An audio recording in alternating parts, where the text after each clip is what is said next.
What's up, everybody? I'll be going live with Katie Perez today. We're going to talk about her last two fights in Combate. So I think it'll be pretty interesting. Katie's always very analytical, very thoughtful on the stuff that she does.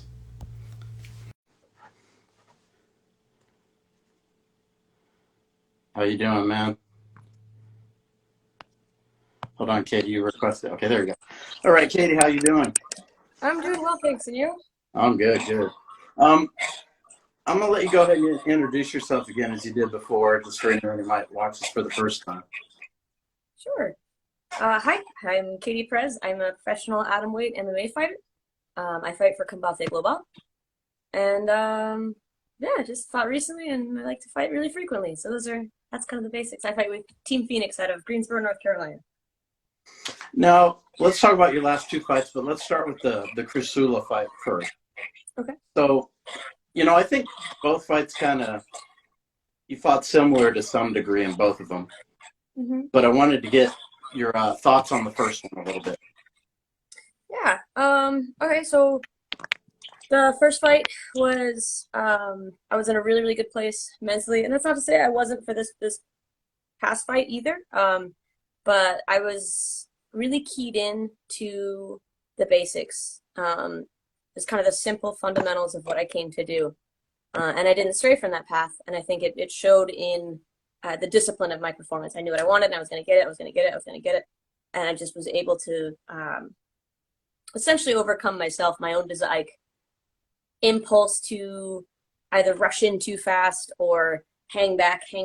And I was able to stay the course, and that it was a very effective fight for me in that sense. I was a lot truer to myself. I think that was kind of the first time in quite some time, or possibly ever, that I really started to open up and show what I've been working on, what I'm capable of.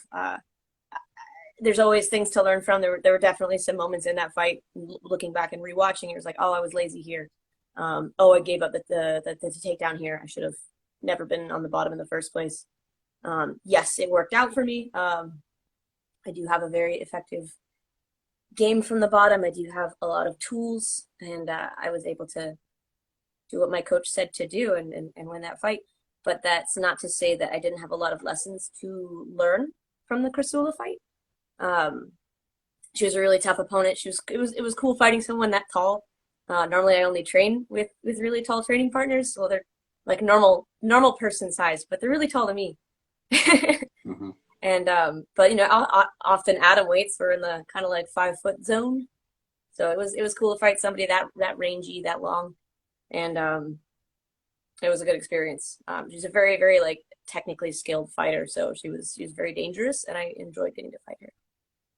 Like the two fights I watched, so I'll comment on this first one because when I said they were kind of similar, it seemed like you like to strike your way into the clinch. I do. You kind of work your takedown from there. Mm-hmm. Yeah,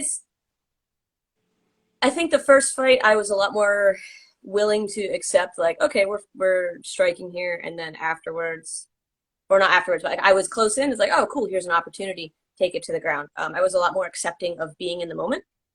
The second fight, or this weekend past, I was a lot more myopic. Like I was like, I need to get to here. I need to get to here, and I let my focus kind of become an overdrive, and it took me out of being in the moment, which is where I'm the best. I think everyone is the best in the moment. Most of us end up fighting ourselves more than our opponents, and that's just kind of a fact of life. But style-wise, yes.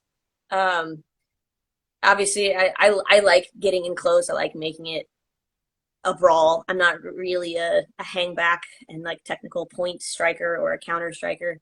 There are definitely places for those styles, and they're really beautiful, cool expressions of mixed martial arts, and that's why I think MMA is the coolest sport ever, because it does, like the person that you are shows in the way that you fight. Are you someone who just like wants to just throw down and brawl? Are you someone that like just marches through fire? Are you someone who like attack, attack, attack, hang back, hang back? There's so many cool expressions of self in the cage. I think it's a really honest and intense and beautiful sport for that.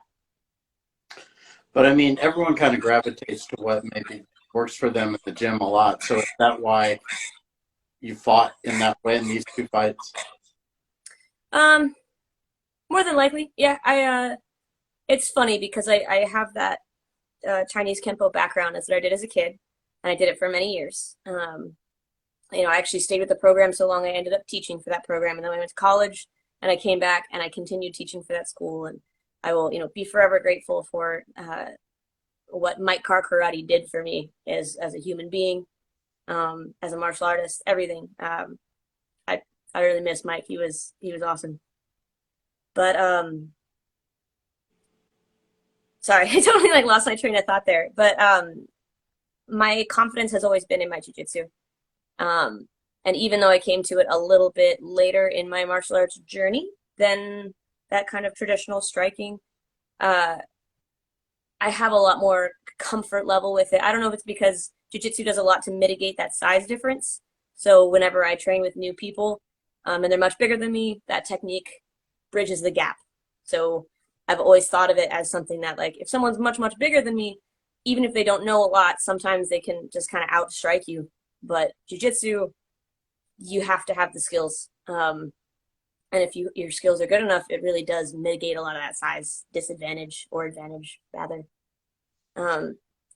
Most of my success in fighting has been on the ground. I mean, my wins as a pro have all been submissions. I think, yeah.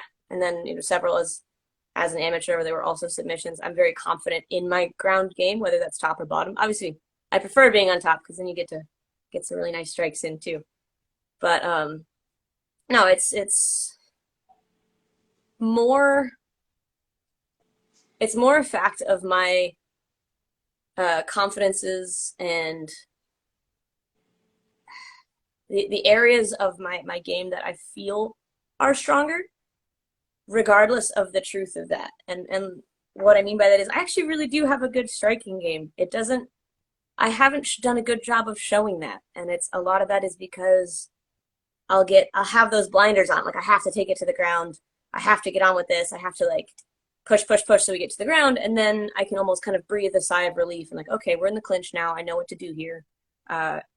Even though I do know what to do at distance. So it's more accepting that I have been really well trained on my feet and I do know how to use my hands, and giving myself the permission to kind of let go a little bit. So I think what you've caught on to, what you noticed of that like pushing to close the distance and at least get to the clinch, if not take it to the ground with that focus of get on top. Yes, it's there. It's not there out of necessity. It is. I do have more success with that because it's what I've been doing the longest.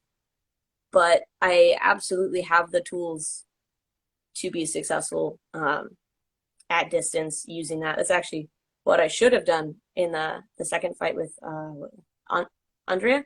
Mm-hmm. This most recent fight, I should have made better use of my long, straight punches, my distance management. And, we live and we learn. I had my opportunities to do that, and I will have opportunities moving forward. But, that particular chapter got closed on me, so. But I mean, in the second fight, you're in the same control point, you're in the triangle. What made you decide to give it up? Ooh, okay, yeah, this one was definitely, it was like a weird decision. In the fight with Crisula, I ended up in that triangle. I didn't know how much time was left in the round. I figured it wasn't a lot, but I was having such a good time. Like, I was having so much fun that I just wanted to strike. I was like just having a good time throwing those elbows from the bottom. And I heard my coach from the corner being like, finish that. You need to squeeze, finish your throw. It's like, fine. And I squeezed it. And, I know when a submission is locked in. You're like, okay, this submission is like for sure. In this most recent fight, I had the triangle. It was like 70-ish% there. Like, her chin was down, so I was across a little bit of face. Some shoulder was in there. I truly feel like if I had put 100% of my focus onto locking that triangle, I would have succeeded with it, but I allowed myself to be distracted by a few things. One, my just desire to hit people. I want to throw those elbows. I love working from everywhere, but I love the work on the ground. Uh, I also could hear the ref saying, "You need to work, you need to work," and in my brain that meant you need to strike, or I'm going to stand you up.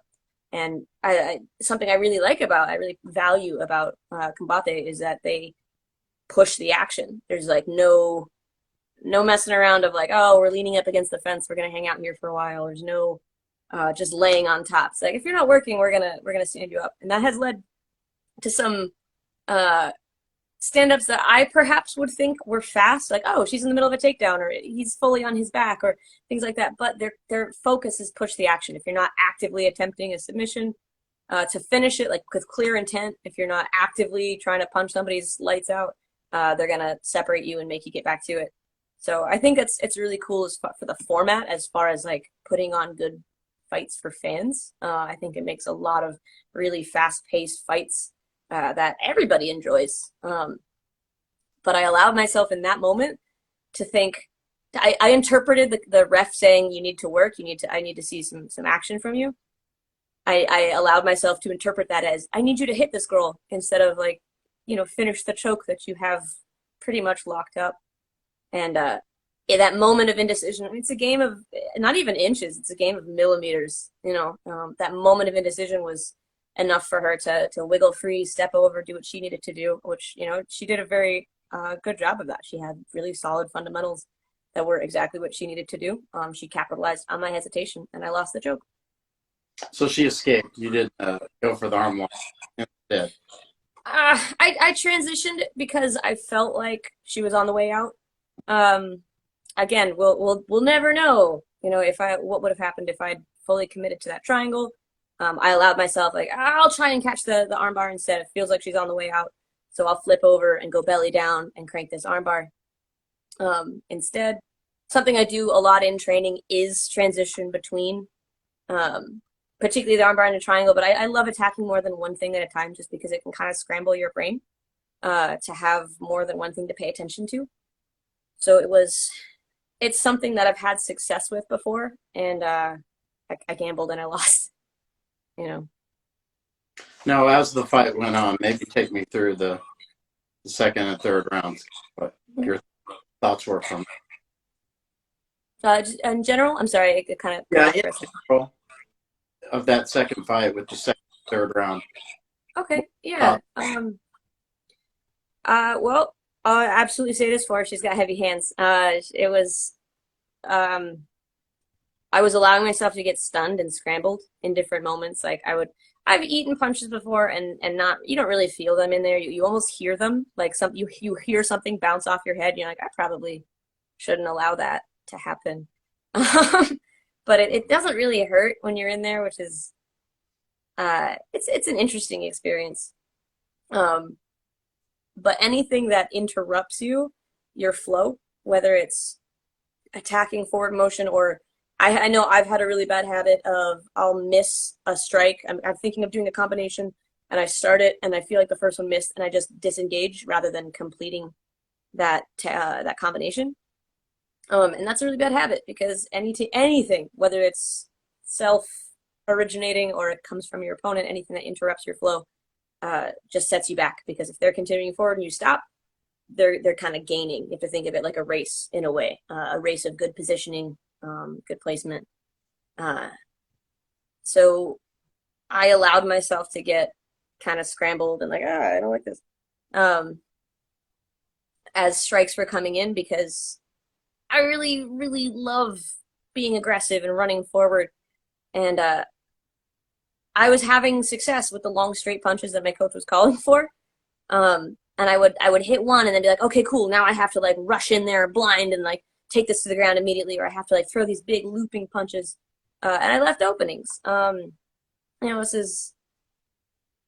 It comes down to a matter of discipline. I didn't commit to what I had been training to prepare myself for this fight. And when your anxiety kind of builds up, and for me, it's that sense of the ticking clock. I actually thought this is probably just me in general. I tend to think I've lost rounds, even when they're like pretty clear one way or the other. I thought I had lost the first round. I just always fight as though I need to finish it in order to win. I don't. That's probably just a fact of like my character. Like they could have landed nothing on me, and I landed the whole time, and I'll be like, oh, I lost the round. I guess I have to finish the fight now. But I allowed it to kind of like change over in my head from I need to make sure I keep working, and I need to make the effort to finish this fight because it's just I like finishing fights. It went from that like driving force to almost a paralyzing force of, oh my gosh, I'm losing. Oh my gosh, I'm behind. How am I going to dig myself out of this hole? Even though it was fairly competitive back and forth, I gave up. I lost a lot of exchanges, but I also won some exchanges, and it's not productive to get stuck in, oh, I just lost this exchange, so now I have to just swing like a crazy person. It's like, no, you should probably stay disciplined and stick to your training and like do a good job. So I really truly feel like I let my anxiety build up behind me, and it separated me from the moment. And that's where I think I just kind of it started to pull away from me, and it was just a chase. I felt like I was chasing instead of maintaining, if that makes sense. Yeah. So you think something of experience? I heard the word experience that the rest of the. Oh, you think it's just an issue of getting more experience to deal with that? Maybe. Kind of no. I feel like I've had the opportunities to learn this particular lesson before. I think it's a failure on my part, and that's why I get disappointed. I think a lot of people will, especially like they'll see my posts or like they'll talk to me after the fight and they'll be like, "Oh, I'm so proud of you. You did really great." And I thought you did amazing. And it's like, I genuinely, truly appreciate like what you're saying to me is so kind. It is super sweet. It's super encouraging. I know it comes from a place of love, and it's an expression of that love and that closeness. And, I value it. I cherish that. But I also hold myself to a standard that I've come to expect from the level of training that I've received and my performance when I'm on my game. And it's a little bit you have that imposter syndrome thing going on where it's like I have to remind myself sometimes I'm a professional athlete. Oh man, that's crazy. Because that's not something I ever dreamed for myself when I was younger or actually ever. So it's a little bit surreal that it's just a fact now. It's like it's a fact as much as like I have multicolored hair. Like, oh, okay, it's just the thing. But it's more than that. It's also a deeply defining thing because it's something I've worked really hard for, and it's something I continue to sacrifice a lot for, and something I just truly love. And I can't imagine my life without it. So it's incredibly defining to the extent that I want the people who support me to hold me to that same standard and be like, yeah, you went and you fought your heart out, but you didn't fight your best. Like being able to recognize that like the technical skill I'm capable of is here, and this is what I showed in the fight. And it's like, yes, I fought super hard. Yes, I was exhausted. Yes, it was an entertaining fight. And I'm glad of all of those things, but I feel like I'm at a place now where I've put in the time, I've put in the work, both mental and physical, that I don't have an excuse to say, oh yeah, I just need more experience. Like, no, I have enough experience to not do that, to not be an idiot at my job. Like it's my job, it's my profession. How many times can you step into the office and like do pretty good, like you tried real hard, A for effort, but like C+ on performance? It's like, oh, your grade is still C+ though. Like, you got what you got on that test or on that project or whatever, and that's my office, like that's my job. So I do get very frustrated and disappointed, and it's not like I'm bitter towards the sport or I'm bitter towards even myself. I get frustrated with myself, but it's not discouraging. It's not hateful. It's just the first thing in my life that I've known, like actually known that I was really good at. And I demand that I show that to the world. It's yes, I'm very scrappy. Yes, I'm someone who's like, yeah, I'll fight anyone. Like literally any fight I've been offered, I don't even look at whose name is on the contract. Like it's already signed. I don't care. Like whoever that is, it does not matter. I will fight her. Like I love what I do. And something I'm really excited about getting to fight with Combate is that like I get fight offers frequently. I'm in love with that. Like this is what I want to do with my life. I don't want to let a whole year or a half a year, like all this time pass between. Like I want to stay busy. I want to stay in there because I love it. I love it so much. Um, it's it's somewhere I feel truly at peace, and I have the permission to just be. I don't have to be anything or anyone in particular. The expectation is that I am myself, and that's something I've personally struggled with. I guess my whole life, and still do, and I probably will till the day I die. Like it's just gonna be an aspect of my personality that I have to work on always. But fighting has given me the avenue, or not even that, just like the ability to be, and accept myself, but still challenge myself to be better. So it's I feel like I went really off on a tangent there. No, when you don't perform your standard, how Mhm. do you get back to it? You get back to work. You can't let it weigh you down. You address it immediately, and you own your crap.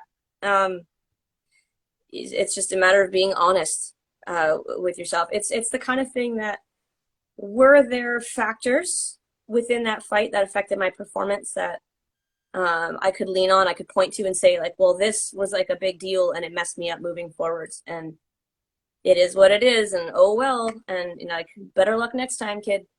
I could do that. I could do that real easily. I could say that there were things that happened in my training camp that could have arguably set me back of like little stupid injuries or being ill or anything like that. But the fact of the matter is those things are excuses and they don't help me improve.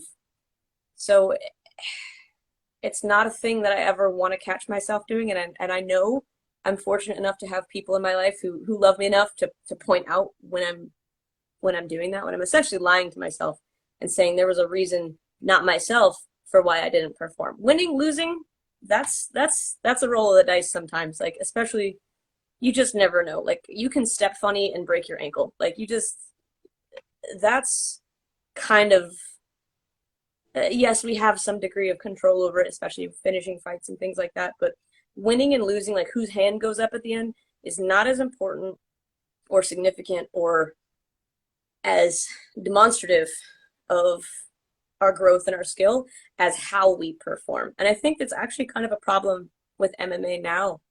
Um, I think the focus used to be on who you fought, how intense the fights were. Like, oh, people have fights that they remember from like 10 years ago, 15. Like people have these fights in their minds that they remember. This epic time that they went to a show or they got together with their friends and they watched it at like a Buffalo Wild Wings or something. And like everyone has these kind of like moments in history.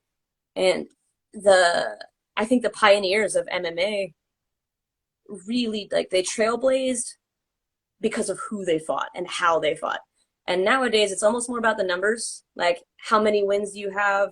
Are you an undefeated fighter? It's almost like a stats game instead of that like the personalities and the bravado, and like there's an element of that still, but the focus has fallen away from who and how we win fights, and it's turned to how many fights have you won, or it's gone from uh, are you an undefeated versus a fighter with a record numbers in both columns, or have you fought like 23 times? You're a fighter. It doesn't matter how many times you win or lose, you always dust yourself back off. You always show up back in the gym on Monday, and you always go back to the cage the next time they call. Like that to me is what being a fighter is.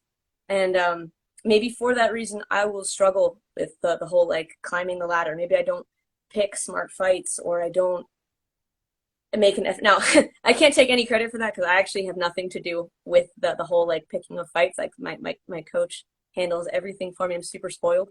All I have to do is train and eat right and sleep right and listen. That's my whole job.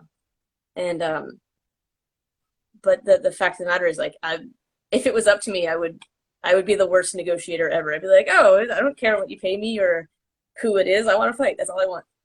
So, like,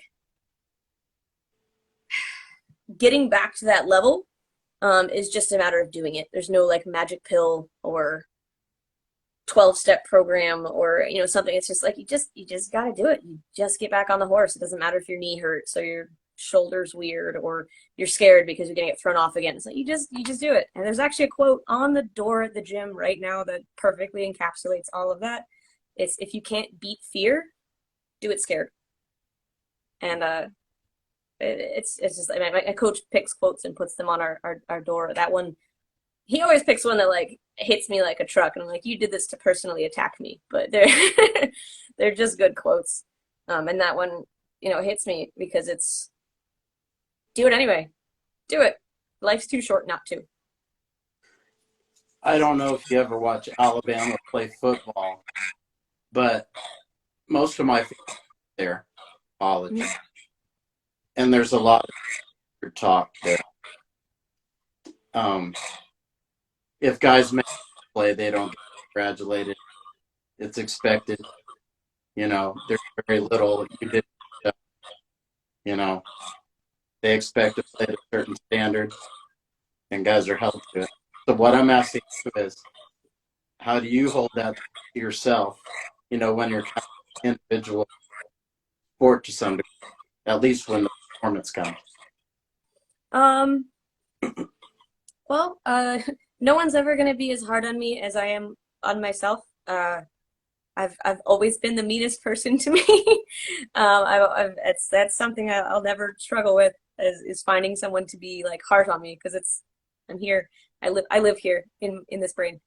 But I also, it is an individual sport in terms of like when you compete physically, how many people are doing it. But I think I would be remiss not to say that it's also a team sport, and I am incredibly fortunate to have teammates who hold me accountable. And that's something that comes up a lot anytime, not just when someone is slacking, it's when someone is slacking on calling each other out.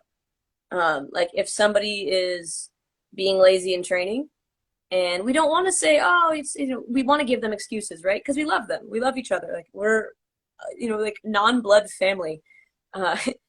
You want to say like, oh, you had a rough day at work. It's okay, man.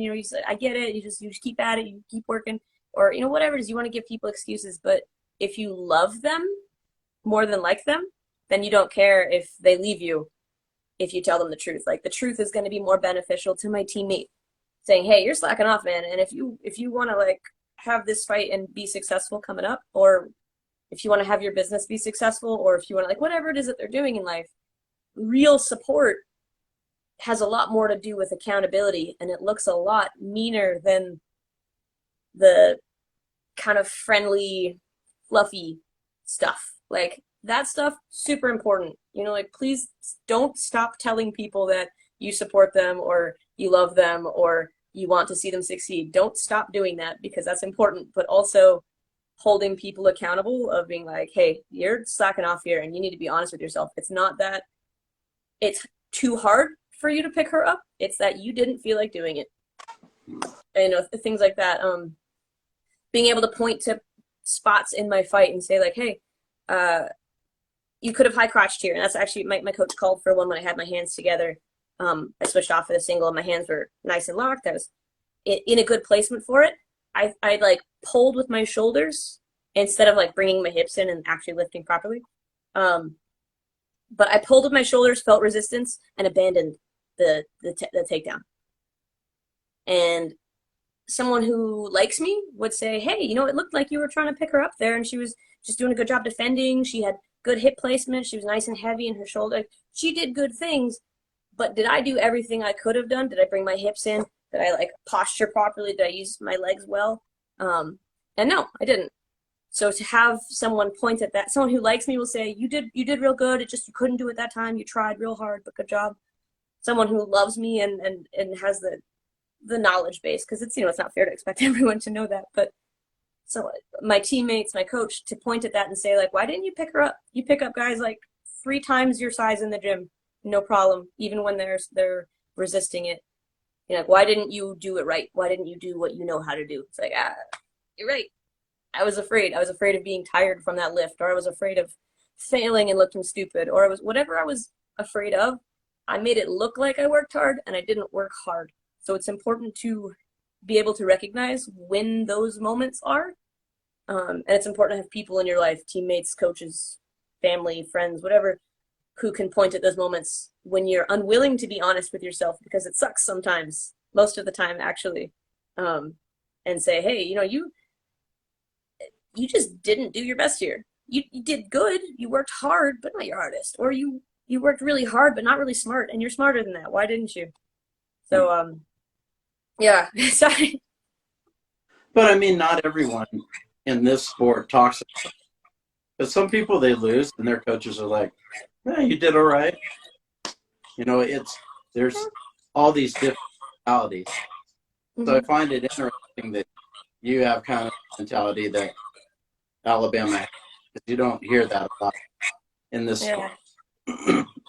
I don't know if it's because like I was raised with like accountability and honor and integrity being like the pillars of being a good human being, and like my dad just drilled that into me, and it's like, okay, this is how I'm gonna live my life. Some of it's the culture of the gym, like that's just the way we are at with Team Phoenix at Combat Fitness. That's the way that coaches, like, you respect each other by being honest with yourselves and each other. And that's step one. Before you even start jumping rope, like that's step one, is respecting each other, being honest. And it helps build that community. It kind of frees people up, to be honest, too. I don't know if it's from the stories I read or the books and movies that I was into as a kid growing up when I was very formative. But I can't see it any other way. And I understand there are different people, different learning styles, different, and this is why, like, I have so much respect for everyone who coaches, because that job is so much harder, I think, than anything I've ever done. You have to be able to know people and know what's going to break them or build them. And for me, it might be a harsh word, but the person next to me, you might have to give an encouraging word.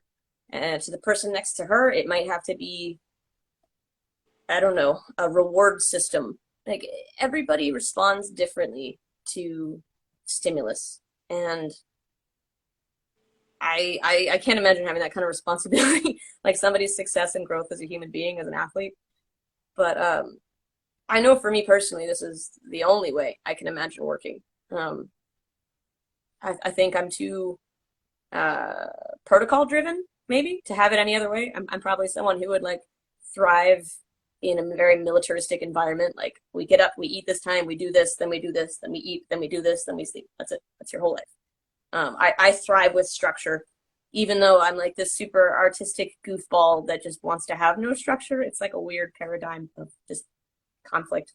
Maybe that's why I like fighting, because it's conflict. I don't know. Yeah, I think it takes a while to develop that, because I remember Lane Kiffin's story where he asked Dave, the coach, when do we get to do anything like fun? Winning is fun, Lane. That was his response. Like, when we win the game, that we don't have to do anything else. Right. But it's hard to establish that. So I find it interesting you bring it up, because I'm trying to pick your brain to figure out how to establish an environment. You know what I mean? Yeah. I think it's the secret to the way that it works for me, or fighting, but also just kind of life in general, is you have to love it. And love doesn't just mean the fun stuff, whether it's winning or getting a promotion or a raise, or feeling good because delicious food is nice, or whatever. Like, whatever the thing is, you have to love all parts of it. Because like, when you love somebody, you don't just love how kind they are and how friendly they are. You also you kind of love that they leave their towel on the floor and that annoys you. Or like you also love that they kind of nag you sometimes, even though you're like, please stop, but it helps you. It helps you grow, or it reminds you that you need to like stay on top of something that maybe you don't want to do. Like loving somebody is the same as loving anything. Like a pet, like everyone loves their dog. Like would take a bullet for their dog, loves their dog. But they don't like their dog when they poop in the living room or when they chew up your shoes or something. Like, oh, I don't like you right now, but I still love you. And I think everything has to be like that. Like I love an hour of working on the heavy bag, just setting the timer and working the heavy bag. It's not boring to me. If my coach said I want you to throw 1-2s for the next 2 hours, I would just do that. I'll get tired physically, like fatigue, but I'll never get tired of it. I love it. I love what I do. I love focusing on the perfection of it. I love working hard. I love sweating from working hard enough. I love sleeping at night because my body is so tired.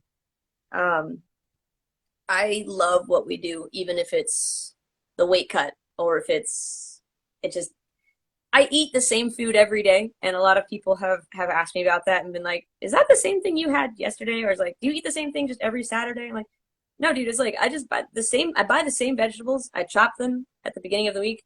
And then I just assemble them in the pan in the correct quantity for that day or that meal. And I'm never bored of it. It's fuel. It's what keeps me on weight. It's what keeps me like fueled for my workout. It's what keeps me from getting injured by not having enough nutrients. It's what keeps me from being fat by having too much of some things that I couldn't really call nutrients that I would love to eat because they're yummy. But like I love this. I love the whole everything, not just the glamorous parts, the big flashy takedowns or the really cool like flying submission finishes or like the Superman punch in class. Like I like the jab, practicing my jab just as much as I like practicing a flying knee or a jumping, spinning back elbow, whatever. Like that stuff's cool all in all, but like fundamentals and basics, you have to love them too. And they have to be the same level of like excitement. If you light up about something like a kid on Christmas, that's the thing that you love. So for me, it's easy because it's fighting and it's all laid out for me, but it applies to anything. I'm sorry, go ahead. No, I was wondering, did Combate say anything to you after this? Give you any indication on when you might fight again? Yes, they said that they like my performance. They definitely want to see me again really soon. I think everything's kind of up in the air right now, and like I said, my coach handles that. I know I would like to get at least another fight in before the end of the year, just because I love to be busy. I love to fight. That's what I want to do, and I got to get it back. I have to fix that. I feel like I've given Combate one pretty good performance and one kind of so-so performance, and I want to give them like a really good one to thank them for giving me the opportunity to fight in their cage. And then another really good one, and then another really good one. That's what I want to do moving forward generally. But like I gotta fix this. It's not where I want it right now. So yeah, definitely as soon as possible. Probably, hopefully, before the end of the year. So. What do you think of what we saw with Edwards? One more time, I'm sorry, I broke off again. What do you think of what we saw with Usman Edwards? Oh, Usman Edwards, that was such a fun fight to watch. Yeah, I mean, gosh, it's a study in discipline. That's what that one was. And I think like I was like on tenterhooks the whole time. Like, such a good fight. It was a perfect example of someone committing to what they were gonna do. You could actually see him setting up that kick throughout the fight, just like that little zoop off to the side, just throwing that jab, reading the defense. Okay, cool. Let him feel safe here. Okay, as we move on, you start to get a little tired. You start to get a little bit lazier with the way that you move, and to just capitalize. It's. I know it read like a Hail Mary kind of win, but it really wasn't, and it was so fun to watch. Usman is a fantastic athlete, and he is an incredible fighter. Like his skills, it's. I mean, you can't deny that just from the dominance of his reign. And he's just been a very consistent fighter in that sense. So like all credit to him, but like I've felt like people have written off Leon Edwards his entire fight career for some reason. So it was really gratifying for me to be like, oh, he's doing something here. He's doing something here. And then for it to actually pay off. Because I mean, how often does that be like, no, just keep watching, it's gonna be great. And then it just kind of like, oh, never mind. But it was incredibly gratifying to me because gosh, everybody who does this has gone through some kind of crap. Like having fights canceled on the last minute or getting sick or not like people not making weight or injuries mid-fight that just like kind of cut everything off and they leave you with this weird unfulfilled feeling like and I feel like Leon had to deal with a lot of that, but the fact that he just stuck with it and he stayed true to his gym and his coach and his team and he and himself, like we said at the beginning, you see a lot of someone's personality in their performance, and you can see his kind of boxing, kickboxing influences, the way that he's working, kind of shelled up. Where if I did the same thing, it might mean I was in trouble. Like, oh crap, I'm in danger here, and I'm not having a good time. But he's someone who's used to working in that manner. So from him, it actually meant I'm reading you, I'm taking in information about you. The next person over, it might mean that they're frustrated. The next person over, it might mean that they're scared. It's so cool to see the different expressions of violence, but also just strategy. Yeah, it was a really good fight. He came out in that first round looking like he was going to try and take it away the conventional way. I'm going to outstrike you and I'm going to control the distance more. And then Kamaru really pulled it back and started to do what he does so well, which is just grind people out, which was also fun to watch because like that's a style I have appreciation for. So like getting to see it in action is always a joy. But then that just like bread and butter Muay Thai kick, just hidden right behind it. It was beautiful. It was beautiful. It's kind of the theme of what we've been talking about, that for someone as great as Usman is, standard and consistency is the challenge. Yeah. That you could kind of see that recently with Amanda Nunes. I feel like she has always been this just battering ram of a woman, just so powerful, just crashing through people. And I don't want to take away from any of her opponents, because anyone who gets to that level has put in the work and is absolutely a dangerous opponent. They wouldn't be there if they're not. They're not a title contender just because they picked you off the street. So anyone who got there is an incredible athlete and an incredible fighter. But I think Pena forced her to refine her grit, if that makes sense. Like she got a little bit comfortable with, I'm stronger than everybody and I'm more aggressive and dominant and powerful, so I'll just bulldoze through people and that'll be, I'll collect my check and go home. She got to refine herself as a fighter, the whole just rededicating to the sport, rededicating to what got her there in the first place. And that's, again, such a compelling story to me. Because what's the most dangerous thing you can be as a fighter is comfortable. Because you become civilized, and it's not a good mix. I think that was a theme in a Rocky movie. Where he lost that edge, that competitive drive of I'm great.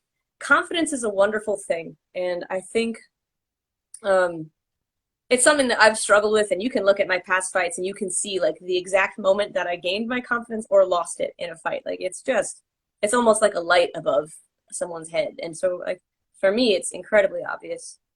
More fights have been lost through fear and unconfidence than lost through too much confidence. So if you're going to err in one direction, I guess more towards confidence is better. But this, my 2 Combate fights being a case study, I went in very respectful and confident in the fight versus Krasula, where I was okay, I'm awarding her a lot of respect because she's taller than me, so she's got this kind of she's far away and she's got these long arms, and I gave her that respect, not fear, but I was like, okay, this is gonna be some.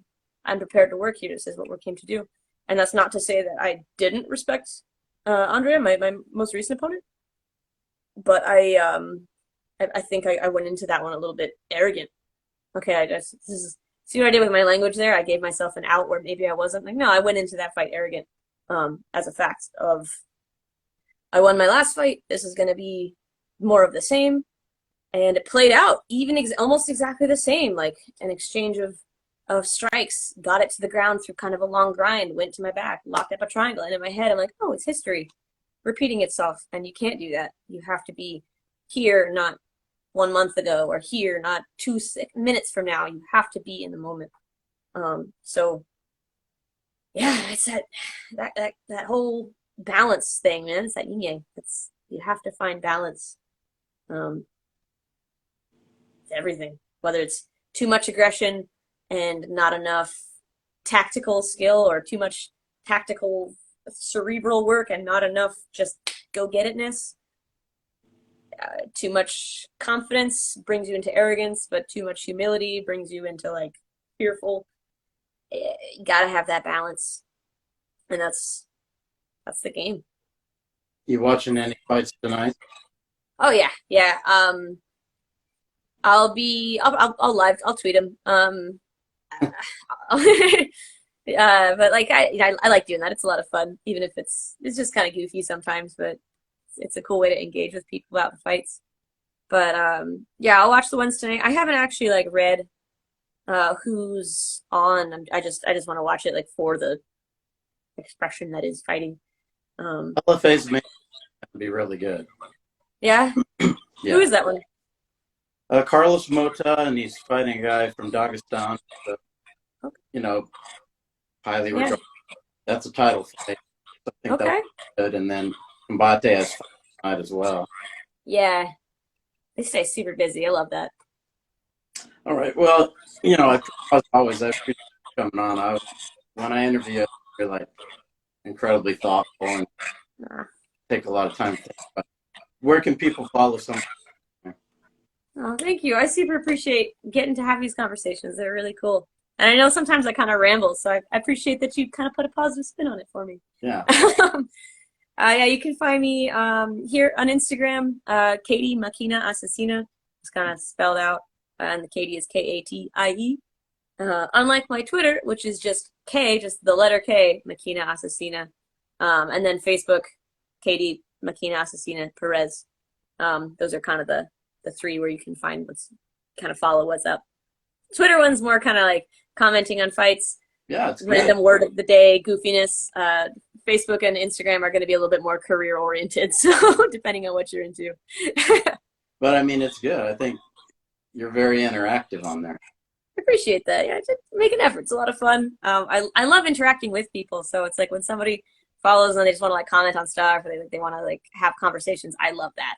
So whether it's because I put my doodles online and like they're goofy, or it's a word of the day and people are like, oh, I like words. I'm like, me too. Yeah, let's talk about books and stuff.